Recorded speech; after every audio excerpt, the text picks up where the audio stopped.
تو یہ ہے وہ مدینہ منورہ جہاں کعبے نے بھی آ کے حاضری دینی ہے.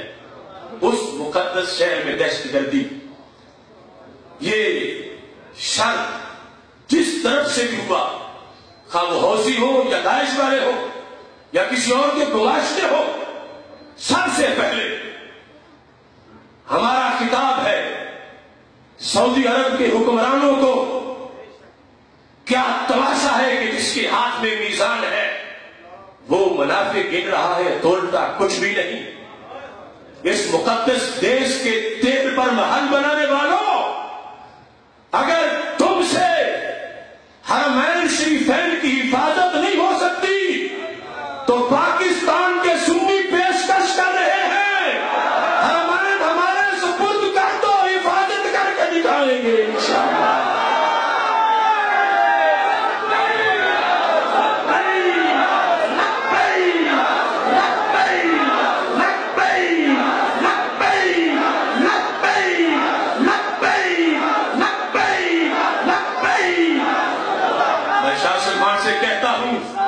نہ ادھر ادھر کی بات کر، تو بتا دھماکہ کیوں ہوا؟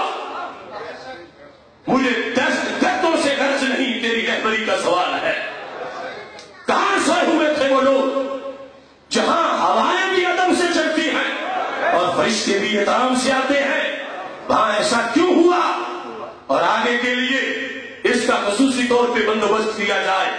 اور اگر نہیں ہو سکتا ان سے تو رب کعبہ کی قسم، کائنات کے سنی اپنے کلیجے جوڑ کے بھی قلعہ بنا سکتے ہیں اور حرمین شریفین مدینہ منورہ کا تحفظ کر سکتے ہیں.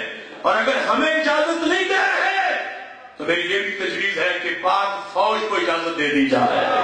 ہماری فوج حفاظت کر کے دکھائے گی. اور ہماری فوج سے بھی ہماری یہ درخواست ہے کہ جنرل رحیم ان سے کہو اور اجازت لے کر اپنی افواج لے کر پہنچ جاؤ مدینہ منورہ اور دنیا بھر کے ظالموں کو یہ واضح کر دو شراب عشق احمد میں کچھ ایسی کیف و مستی ہے کہ جان دے کر بھی ایک دو بوند مل جائے تو سستی ہے.